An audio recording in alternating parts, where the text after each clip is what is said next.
What's up, everybody? Tucanxan here. Welcome back to the Tucanxan Art Channel. We are working on day 23 of 30 of the 30-day art challenge. I was hoping to completely finish this piece today, but the process that you're seeing right now alone took about 4 hours, and I had a tummy ache today. So around 4 o'clock, I was like, maybe I'll stop. So anyway, I recently was introduced to Laovaan. He's a German watercolorist on YouTube from my partner. Thank you very much for introducing me to this wonderful artist. And he has a very interesting technique for rendering skin tones. So that's what I was doing today, and that's what I was playing with. If you follow me on Instagram, just Tucanxan on just Instagram.com or the Instagram app. You've seen a few updates, and I've done some like live Snapchat footage of me throughout the day doing this stuff. So the way Laovaan does his skins is first he does a wash of just water, and he makes sure that the area that he's painting is very, very wet, and he always starts with specifically the face, right? And originally what I wanted to do for this piece was to have like very fair skin and very, you know, I was gonna give her white hair, and I'm still gonna do that, but the skin tones kind of morphed into a very almost muddy dark gray color, which while I was doing it, I'm like, oh no, this is not what I wanted, but I actually really like it, and I think the more I do this, the more comfortable I'm gonna get with doing skin tones with other colors. As you can see in my palette right now, I have a really dark gray purple and a very pale blue. And Laovaan says that when you're doing skin tones, you know, it's not just your highlight, your mid-tone, and your shadow. There's more that goes on in every single person's skin tone, and that's true, especially like if you're a girl, you probably have done your makeup at some point or another, and you know that you probably have a more olivey based skin tone or a more pinkish based skin tone, or maybe you have more of like a reddish clay based skin tone. So it, you know, it's numerous amounts of combinations in everyone's skin. So he puts down the wash of just the water first, and then he goes in with his base skin tone color, kind of like the largest majority of color on the face is his base mid-tone. I did not do this from reference. I did have a little tutorial that showed you how to put glasses on a face, because that was something that I didn't know how to do. But otherwise, all of this this girl and all that was just from my head, and I didn't have a picture for reference for like shadows and stuff like that. So I started off with a very light wash of this light white, and then I went into a little bit more pinkish white. But the thing is, between each layer, you completely wet it, you put down the color, you have to let it dry. And I'm super impatient, so I don't know if it's different if you just let the paper dry on its own or if you use a hairdryer. I guess I'll have to experiment with both, but oh yeah. I don't know what was going on today. I just kind of had like cramps all over my body, like in my neck, in my hands, and my feet and stuff, so I hope I'm not getting sick. But if you are experiencing things like cramps and stuff, take a minute, stretch. Like this was one of those pieces like I had to take breaks from, and normally I just like push through it, but I really had to take quite a few breaks.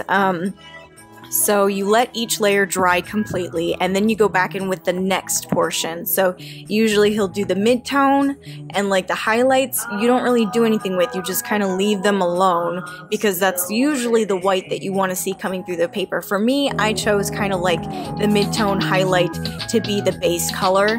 And then I started going in with the shadows, which as you can see is like this kind of dark grape purpley thing going on. And then I just would take, like, I would mix an orange. And let's talk a little bit about the colors that I used today. So I used my Winsor & Newton palette, and I used basically just the white, the red, and the yellow. You can see right now I'm mixing a flesh tone, and Laovaan mentions that he loves to use Naples Yellow Red as his skin tone base. I definitely think that in the future that's going to be something I'm investing in, because I really love watercolor. This is where things started to get a little interesting, because the thing about this wet on wet technique that he does is when you're actually laying the color down, it looks terrible. Like, it looks so bad. You're just like, oh my god, it's muddy, what am I gonna do? But then once you take a hairdryer to it, or you let it dry, you can see right now that it ends up looking so buttery smooth. And even though the skin tone is really weird, and it's very gray and almost kind of zombie-ish, like the end result, that's just because of my color mixing. I didn't go to school for this. I don't know color theory. But anyway, it ends up looking very realistic and very three-dimensional. So you start building up your shadows, and you put different colors in your shadows. And for the shadows, I didn't really use the Winsor & Newton palette so much. I might have used that light tannish you see up in the corner right now, and probably the raw umber. But I used the Grumbacher palette a lot, and I did use the umber and the burnt umber in that palette for my darker colors, as well as I used the cobalt blue, ultramarine. I think I used some Prussian blue, and I definitely used Payne's gray a lot for this coloring. So I think what I'm gonna do is I really only got the skin tones done for today, and you know, that's totally fine. Like, it's not a big deal, it's not a race or anything. Like, obviously I like to have a finished piece for you guys during the day, but you know, works in progress are fun. So now I'm moving on to the neck here, and it's basically the same process. I go in first with the very light white, and then I dry it, and then I re-wet it with a layer of water, and then I went in with this peachy orange color, which is just that bright red in the upper left hand corner mixed with white. And then I dried that, and then I started going in for the shadows, which was a combination of probably the raw umber, Payne's gray, the blue and stuff. And for me, I wanted to make sure that the under the neck was really dark, because you know, the light would fall less under her neck.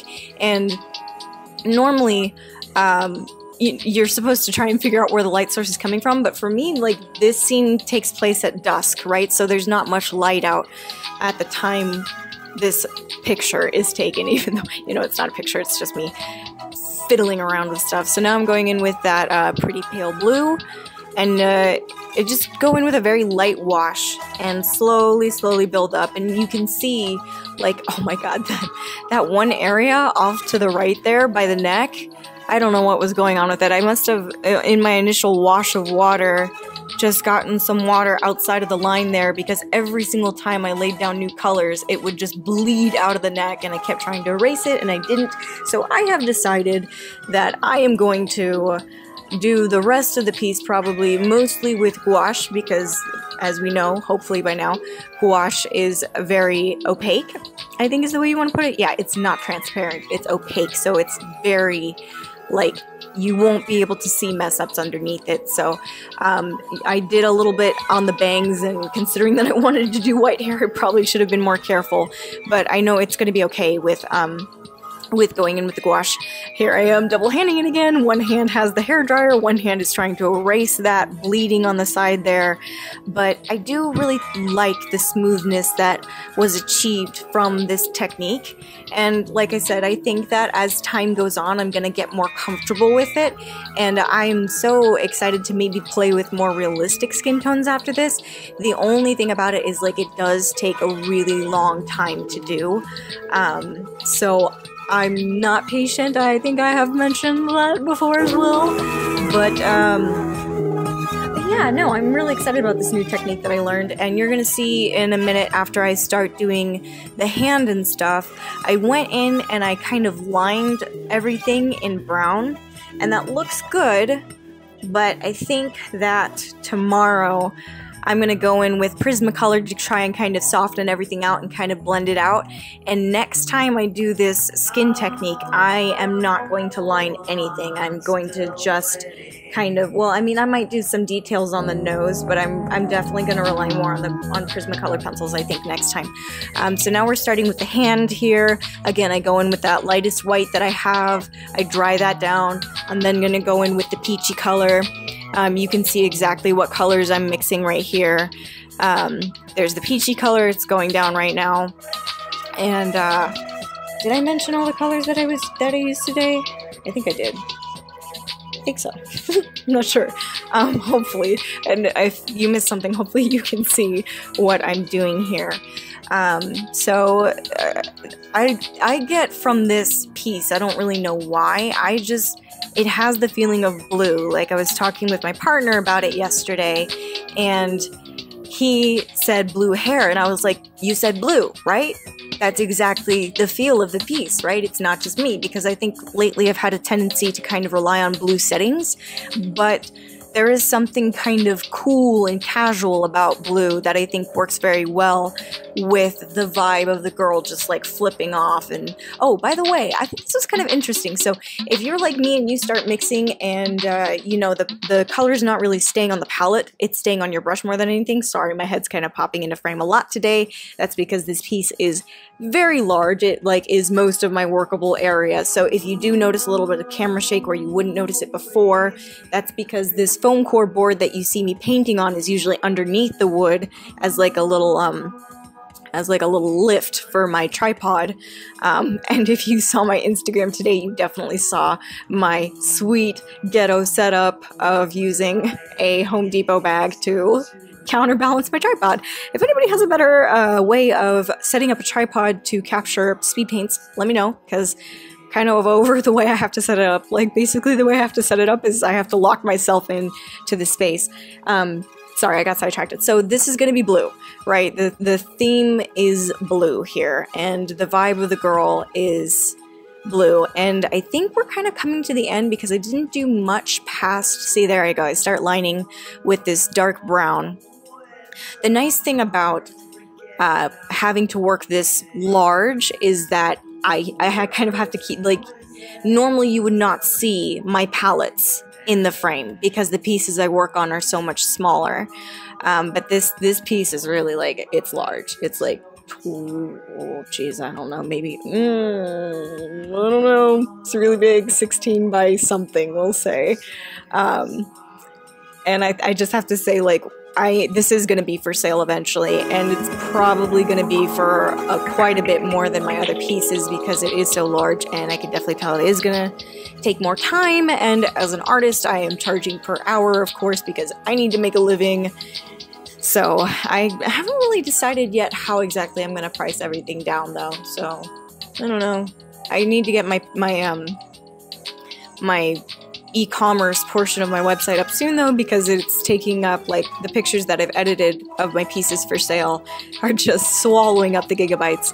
So now I'm going in with just that, what is it called? It's the Payne's Gray. Beautiful color. I'm going with the Payne's Gray. I didn't really go light. I was like, go big or go home. This is the last stuff I'm going to do today, and I know that. And that's it. That's what we did today. So thank you for watching my channel. Please like, click, subscribe, and I really appreciate you joining me today. Bye, guys!